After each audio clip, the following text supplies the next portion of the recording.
Um relatório parcial da CPI dos trotes recomenda a extinção das atléticas de medicina de universidades do Estado.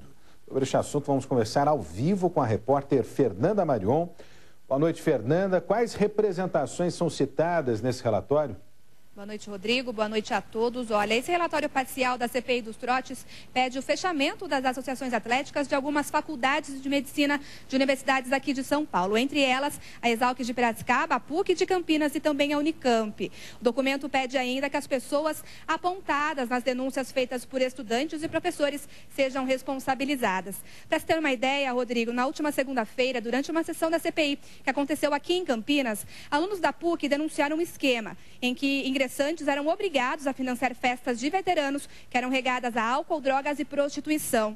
Os calouros relataram ainda que eram humilhados e agredidos. Sobre esses trotes violentos da PUC Campinas, esses trotes são investigados também pela Polícia Civil a pedido do Ministério Público. 5 pessoas já foram ouvidas pela Delegacia de Investigações Gerais aqui da cidade e nos próximos dias outros depoimentos devem ser tomados ali. Referente sobre tudo isso, a PUC Campinas informou por meio de nota que instaurou 2 sindicâncias para apurar as denúncias, viu, Rodrigo?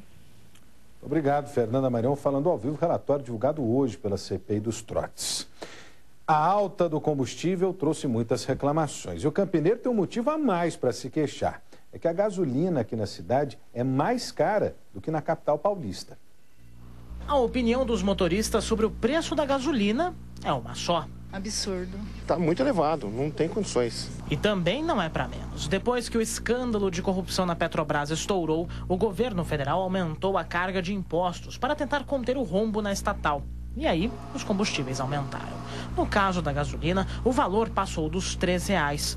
Mas um dado chama a atenção. Se comparado com o preço cobrado em São Paulo, o campineiro paga quase 12 centavos a mais. Segundo o último levantamento feito pela Agência Nacional do Petróleo, na semana passada, o preço médio da gasolina na bomba aqui em Campinas era de R$ 3,25. Já na capital, no mesmo período, R$ 3,13.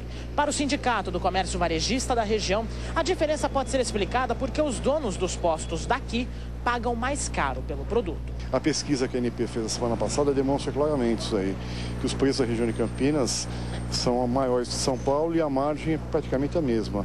A margem é a diferença entre o preço de venda e o preço de compra. Então, com os valores cada vez maiores, os consumidores têm procurado outras formas para continuar rodando sem estourar o orçamento. Eu tento dividir com a minha mãe, quando a gente vai junto ao supermercado, os filhos eu levo, vamos dar carona, revisar, porque senão não tem condição. É difícil no novo aumento, acho que não tem espaço para isso, nem necessidade, né? Porque a carga tributária foi alinhada, inclusive houve um outro aumento de impostos, né, do ICMS, a partir da segunda-feira passada, houve um cálculo do preço de venda novo e houve um repasse no custo para os postos em torno de 1% na gasolina, etanol e no diesel.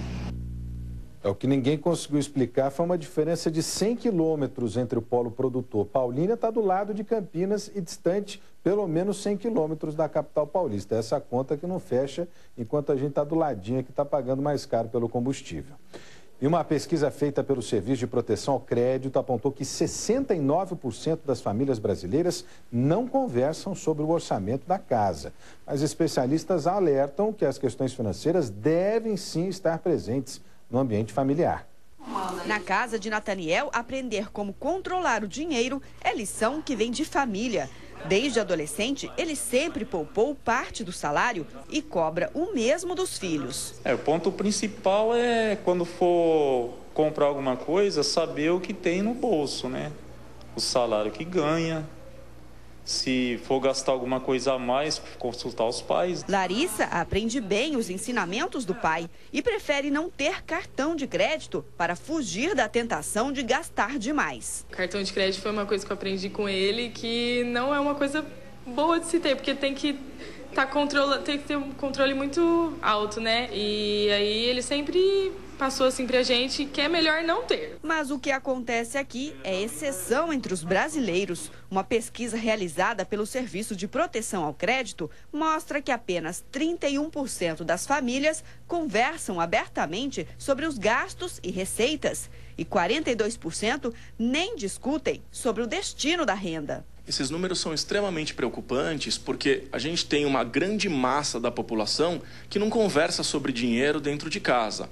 A gente tem o marido que não fala para onde vai o dinheiro para a esposa não quer dizer onde ela gastou o dinheiro, ou quando diz parcialmente, não se fala abertamente sobre essas informações. E para que a gente tenha um planejamento familiar do ponto de vista financeiro aberto e correto dentro de casa, a gente precisa saber as destinações. Os dados revelam também que apenas 26% dos gastos são divididos igualmente entre o casal e que 25% das despesas pessoais o parceiro nem fica sabendo. Para o especialista, a discussão financeira dentro de casa pode ajudar a controlar melhor o orçamento doméstico e deve ter, inclusive, a participação dos filhos. É importante que a criança saiba o que é ganhar dinheiro e saiba como organizar os gastos. A partir daí, ela já tem um exemplo dentro de casa e quando for um adulto, será um adulto mais consciente. E no próximo bloco, imagens impressionantes de um pai e um filho no meio do fogo cruzado entre assaltantes e um guarda civil de Americana. A gente volta já.